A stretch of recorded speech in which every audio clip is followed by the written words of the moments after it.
Olá malta, sejam bem-vindos de volta ao canal. O meu nome é Moisés e antes de começarmos o vídeo de hoje tenho de vos pedir imensas desculpas pela ausência. Eu não tenho estado ativo no Instagram nem aqui no canal, mas realmente acho que precisava fazer esta paragem para carregar energias, fechar capítulos e acima de tudo ganhar aqui um bocadinho de inspiração para continuar aqui no canal com um conteúdo de qualidade e que realmente acrescente qualquer coisa a quem está a assistir. E é com essa deixa que queria começar o vídeo de hoje, porque realmente ao longo desta paragem fui recebendo algumas mensagens no Instagram com algumas dúvidas, com alguns pedidos e a dúvida mais frequente, ou o tema mais frequente que fomos abordando nestas mensagens privadas foi efetivamente o processo de licenciamento e o projeto inicial quando começamos uma obra de grande envergadura, ou seja, o que é que eu devo contratar, o que é que eu devo pedir, como é que é este processo inicial antes de começarmos uma obra, como deve ser, por assim dizer. Por isso, é sobre isso que vamos falar, não saiam desse lado, deixem um like no vídeo, subscrevam e vamos a isso, malta.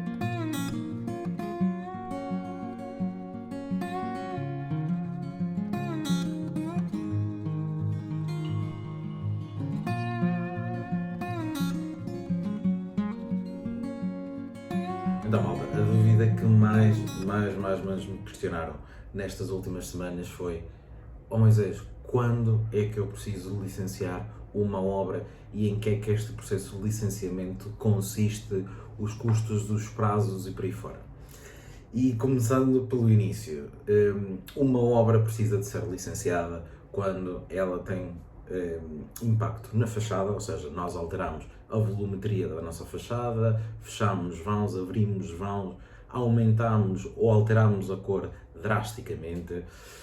Quando demolimos um anexo ou uma garagem ou uma outra construção ou algum outro apêndice da nossa casa, quando, no caso dos apartamentos, alteramos completamente o layout do apartamento, ou seja, a casa de banho passa de uma ponta para a outra, quando queremos retirar pilares para abrir certos e determinados espaços, ou seja, quando nós temos intervenção, quer de cariz estrutural, quer de cariz arquitetónico a nível de fachadas, ou, no caso, obviamente, de construções de raiz, que nesse caso é completamente necessário termos um projeto completo de licenciamento e posteriormente da execução.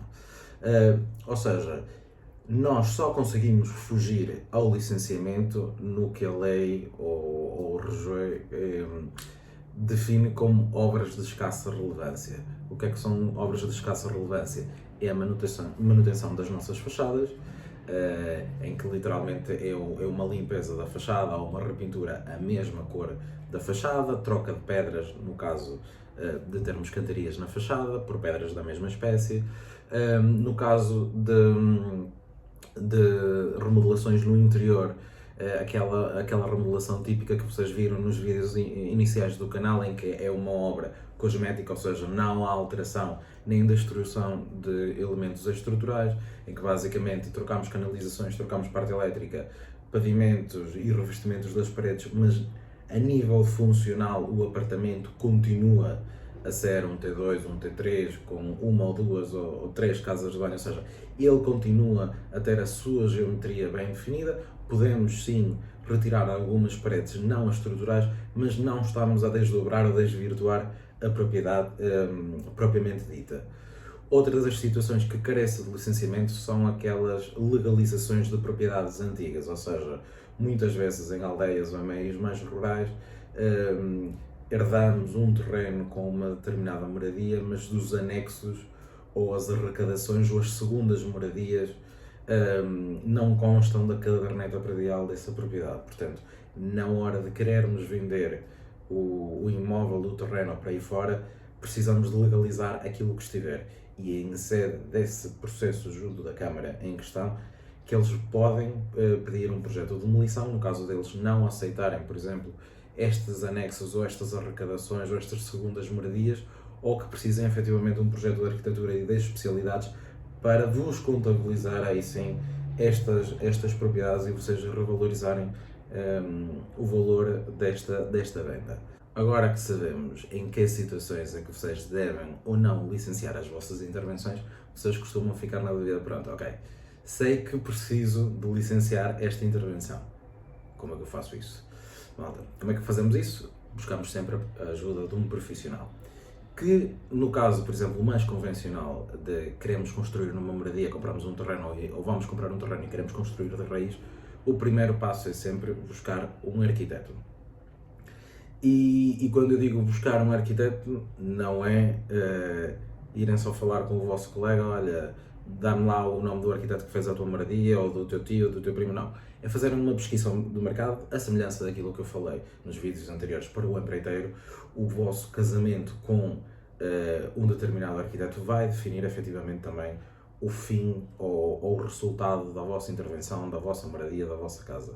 Portanto, tem também de ser um processo de seleção bastante cuidado. Vocês têm de se rever no estilo de determinado arquiteto. Não imaginem ou não estejam a crer que vão encontrar um arquiteto que se vai adequar à vossa pretensão na íntegra. Todos os arquitetos têm uma imagem de marca, têm uma linguagem, portanto é muito mais fácil vocês irem ao encontro deles e identificarem-se com aquilo que ele já faz, do que propriamente escolherem alguém que faz uma coisa completamente diferente daquilo que vocês querem e estarem à espera que, mesmo que vocês paguem o que for, que ele vá completamente de encontro àquilo que vocês pretendem ou o vosso estilo pessoal. Por isso, esta escolha, numa primeira fase, deveria ser, ou aconselho sempre que seja, uma questão de linguagem, de gosto e de estilo. Depois de nós escolhermos estes 3 ou 4 arquitetos que são do nosso agrado, devemos proceder ao pedido de propostas de preço e prazo.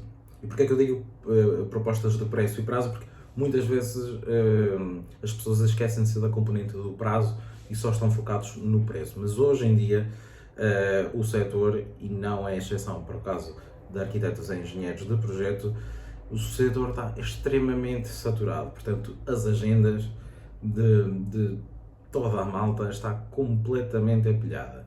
E muitas vezes o nosso tempo e o tempo de stand-by até começarmos a obra tem um custo inerente para nós, que às vezes podemos contabilizar em rendas, alugueres, por aí fora, ou muitas vezes é só o facto de nós estarmos a adiar um inadiável ou estarmos a adiar uma mudança muito necessária na nossa vida. Portanto, o fator prazo para mim também conta muito, apesar de às vezes ser mais difícil de quantificarmos o impacto dele.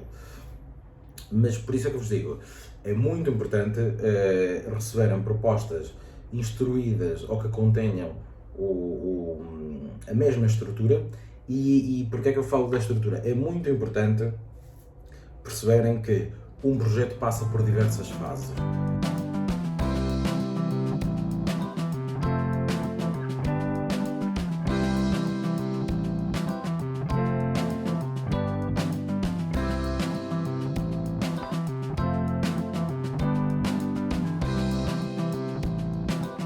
Não focarmos só no projeto de licenciamento, que é aquele que toda a gente fala ou que muita gente conhece, mas em projetos de grande envergadura, antes de um projeto de licenciamento, inclusive, há um estudo prévio. E este estudo prévio serve para quê? Serve para o arquiteto apresentar uma primeira proposta inicial ao cliente para ver se se enquadra ou não na pretensão do mesmo, ou seja, é uma planta esquemática ainda não muito pormenorizada, quer de dimensões de espaços, quer do próprio layout e dos alçados, ou seja, já ficamos com uma ideia grosseira das áreas com que vamos contar no interior e a sua distribuição, quer também do alçado, ou seja, como é que a nossa casa vai ficar vista de fora. E este estudo prévio muitas vezes também permite ao arquiteto de submeter à Câmara, num processo inicial, para perceber se toda a legislação e todos os considerandos da Câmara ou do Plano Diretor Municipal daquela zona ou por aí fora, se aquela ideia inicial cumpre e tem pernas para andar. Porque muitas vezes acontece é que só é submetido o projeto de licenciamento já tem uma linguagem muito fechada, já está bastante delineado, e quando é submetido à Câmara para o licenciamento, ele pode ser recusado ou pode ser altamente criticado e solicitadas diversas alterações que podem castrar algumas das vossas necessidades ou de pretensões. Portanto, Às vezes aconselho, lá está, depende da envergadura do projeto, contratarem este estudo prévio para a vossa salvaguarda e para que o projeto seja um bocadinho mais linear e hajam menos surpresas, ok? E é por isso que gosto às vezes de referir esta fase, porque muitas pessoas não conhecem, pouco ou quase nada se fala dela, são obras de grande envergadura de milhões, mas às vezes em certas e determinadas operações em que temos algumas dúvidas se realmente aquilo pode ou não ser aceito pela Câmara, esta fase é muito importante. Depois temos o famoso projeto de licenciamento, em que o projeto de licenciamento basicamente é a entrega na Câmara de todos os projetos que vão compor a nossa intervenção. E todos estes projetos costumam ter 3 componentes ou 4, que é as peças desenhadas, em que basicamente são as plantas, quer da arquitetura, estruturas e por aí fora, uma pequena memória descritiva que descreve quer a intervenção, quer as principais nuances deste projeto, ou seja, faz uma descrição escrita de tudo aquilo que uma pessoa tem de perceber minimamente para ficar familiarizado com aquele projeto. Depois tem as condições técnicas, que normalmente, ou o caderno de encargos, que normalmente especifica em detalhe tipos de materiais, revestimentos, concepções de sistemas de funcionamento ou sistemas construtivos ou por aí fora, e depois os termos de responsabilidade e declarações de cada um destes técnicos. Ou seja, todos os projetos precisam de ter o respectivo técnico associado que assume a responsabilidade técnico-legal daquele documento que está a ser submetido para a Câmara. E esta parte é muito importante porque já me cruzei várias vezes com clientes que contratam desenhadores, pessoas que percebem, mas quando chegam a submeter o documento é que caem na realidade de que efetivamente não é qualquer um que pode assinar estes documentos, há uma responsabilidade, é considerado crime, por aí fora, ou seja, é preciso contratar uma equipa quando estamos numa obra que carece de licenciamento. Não tentem cortar custos nem contornar, porque mais cedo ou mais tarde vão esbarrar com a parede e aí sim vão ter outros custos, porque já vão a meio e tentarem arranjar pessoas que assumam a responsabilidade de outras nem sempre é fácil, nem corre bem, nem eu aconselhável. Depois do projeto de licenciamento, muitas pessoas recebem o seu alvará, querem começar a construir e acham que têm tudo o que é suficiente. E não podiam estar mais enganados. O projeto, quando vocês o contratam, devem quase sempre, malta. São raras as exceções em que eu digo que é dispensável, mas quase sempre devem contratar também um projeto de execução. E em que é que consiste o projeto de execução? Qual a sua importância e qual a diferença do projeto de execução versus o projeto de licenciamento? O projeto de execução consiste em toda a pormenorização de todas as especialidades e de todos os documentos do projeto de licenciamento, de modo a que consigam construir a vossa intervenção sem qualquer tipo de dúvida, sem qualquer sombra de dúvida. O projeto de licenciamento basicamente é uma ideia geral de todas as componentes do projeto, mas lá está, de uma forma geral. No caso, por exemplo, da estrutura, raras são as vezes em que nós temos pormenorizadas todas as ligações da nossa estrutura metálica, dos empalmes, do ferro, por aí fora. Ou seja, há aqui uma falta de informação no projeto de licenciamento que depois em obra, para a pessoa que realmente vai acompanhar e construir a vossa moradia, o vosso edifício, que vai faltar. E vocês podem pensar, mas isso pronto, depois resolve-se em obra. Não, malta. O vosso projetista, se vocês não contratam um projeto de execução, não vai provavelmente prestar assistência em obra.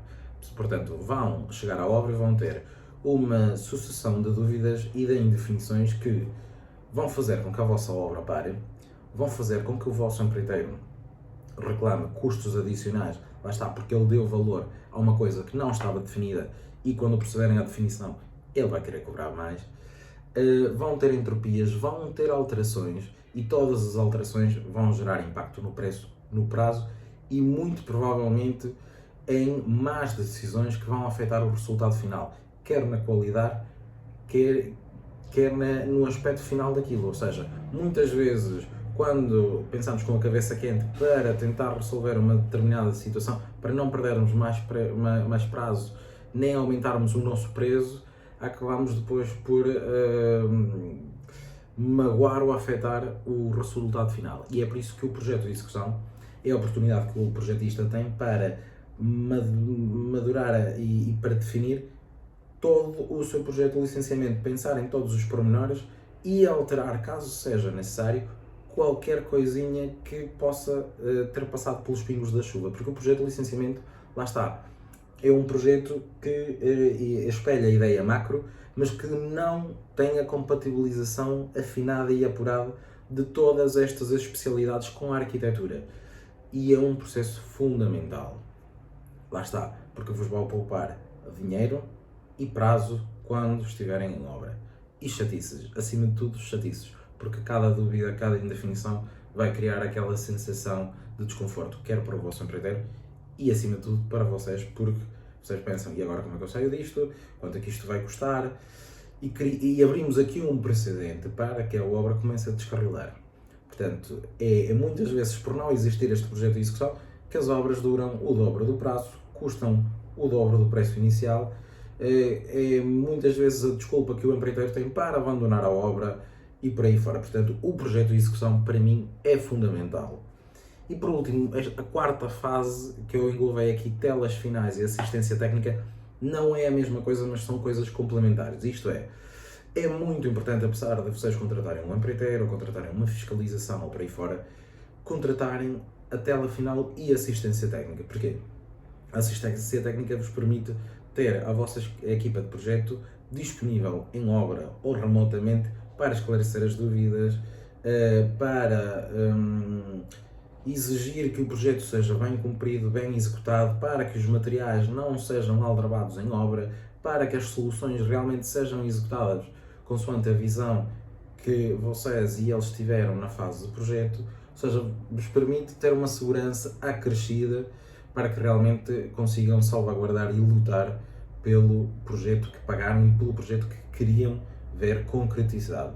E por último, as telas finais são importantes em projetos de grande envergadura porque ficam depois com toda a documentação atualizada da vossa obra, tal e qual como realmente foi executada, o que vos permite depois terem todas as ferramentas e todo o material para executarem e concretizarem manutenções periódicas efetivas e para terem salvaguarda em caso de sinistros, em caso de desastres e de avarias, que efetivamente não se deveu a um mau projeto, mas sim a uma má execução ou a um imprevisto. Portanto, em uma outra salvaguarda, que é muito importante na vida útil do edifício, porque nós não nos podemos focar só no resultado imediato, na entrada, em utilização, em termos a nossa casa, irmos para lá morar.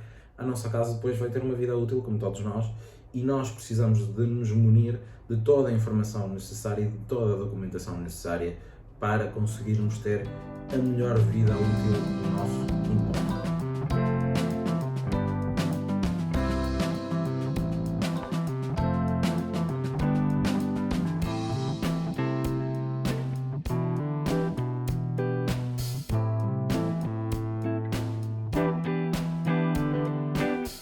Não queria deixar de vos mostrar aqui a lista dos projetos que vocês irão precisar de contratar no caso de uma obra que careça de licenciamento. Esta lista que vocês viram não é a totalidade ou a infinidade de projetos que existem, ok? Estes são aqueles realmente que são exigidos quase sempre. No entanto, há outras nuances, há projetos de geotecnia, projetos de contenção periférica, projetos de contenção de fachada que não estão nesta lista e que só poderão ser apurados caso a caso, porque lá está, o universo das obras é tão grande, que há tanta nuance, tanto detalhe, tanta vertente, que lá está, só mesmo caso a caso que podemos ajustar. Mas de uma forma geral e em 80% ou 90% das intervenções que fazemos no dia a dia e aquilo que as câmaras exigem como base é esta lista. Portanto, como podem ver, não estamos a falar sempre só de um arquiteto e de um engenheiro, é uma equipa multidisciplinar que tem de estar envolvida. Daí os valores que vamos falar a seguir têm de ter isso em consideração, ou seja, não estamos a falar só de intervenção de duas pessoas, é uma equipa, são vários ordenados, é tempo São equipas grandes que são necessárias para garantir realmente que todas estas áreas são cumpridas, são desenvolvidas e que são entregues e é a compatibilização de todos estes elementos que realmente depois definem uma obra ou um projeto de sucesso.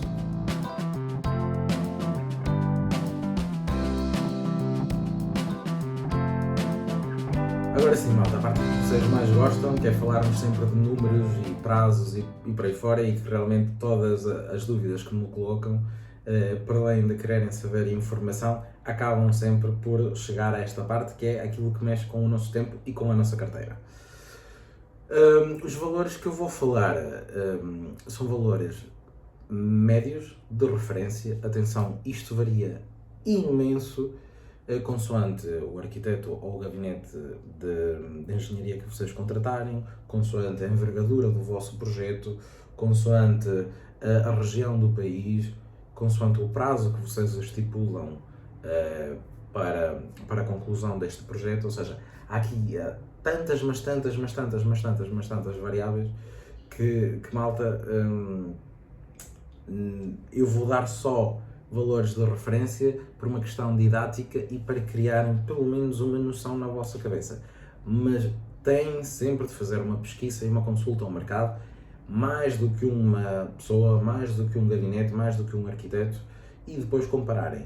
E, mais uma vez, aquilo que vos peço sempre e que vos sugiro sempre é estandaricem a vossa proposta, ou seja, peçam a todas as pessoas o mesmo tipo de elementos, o mesmo tipo de prazos, de forma a que depois vocês possam comparar de forma equitativa as propostas. Por isso, falando aqui de valores, um projeto de licenciamento para uma moradia, que é aquele projeto mais básico e mais tipificado a nível de tabela de valores, um projeto de licenciamento de arquitetura ronda entre os 2.000 e 4.000 euros. Isto é, uma moradia unifamiliar, 2 ou 3 quartos, 1 ou 2 pisos, mas com uma arquitetura bastante contemporânea, bastante simples. Este projeto de licenciamento apenas é o projeto de licenciamento, pode ou não englobar o estudo prévio, mas o valor não contempla o projeto de execução, nem telas finais, nem assistência técnica, ok? Portanto, estes 3, vamos pôr, eu falei entre 2.000 e 4.000, vamos pôr números redondos dos 3.000 euros, vão precisar também de um projeto de licenciamento de especialidades. E as especialidades todas, que de uma forma geral, lembram-se da lista que eu vos mostrei há bocadinho, é retirarem a arquitetura e é todo aquele pacote de engenharias e arquitetura paisagista. Todo esse pacote ronda sempre entre os 3.000 e os 4.000 euros. Lá está, para uma moradia unifamiliar, relativamente básica e estandarizada, aquela moradia moderna que vemos hoje em dia quase por todo lado. Portanto, estamos a falar aqui que um projeto de licenciamento fechado rondará sempre entre os 5.000 e 6.000 euros numa coisa, malta, básica. Se formos falar de um projeto de licenciamento para um apartamento, conseguimos tirar menos 1.000, 1.500 euros. Lá está, uma intervenção básica. Agora, se estivermos a falar de uma obra de grande envergadura, de complexidade, com conservação, com restauro, malta, atirem os valores lá para cima. Quando falamos de obras desta envergadura, já passamos para o patamar dos 10.000, 15.000 euros.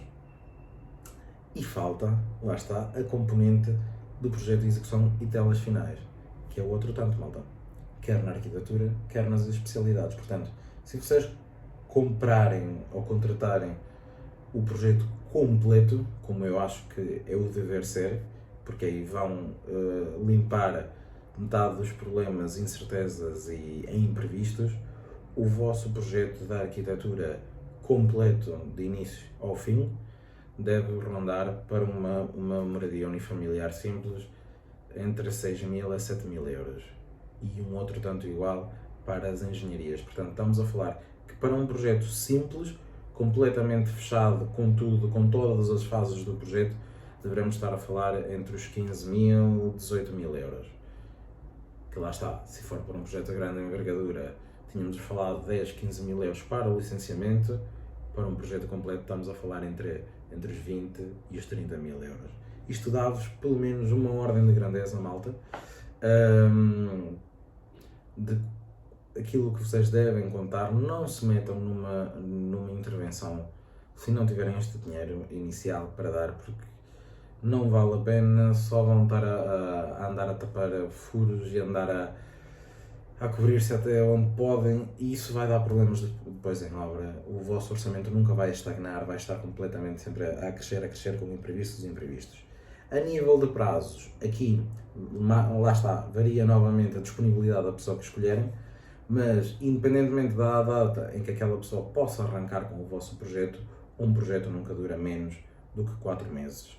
Porque, e atenção, estou a falar 3 ou 4 meses, a parte de trabalho puro e duro dos arquitetos e dos engenheiros. Isto não conta o tempo que a Câmara leva a apreciar o vosso processo, nem as iterações de alterações que a Câmara pode ou não pedir.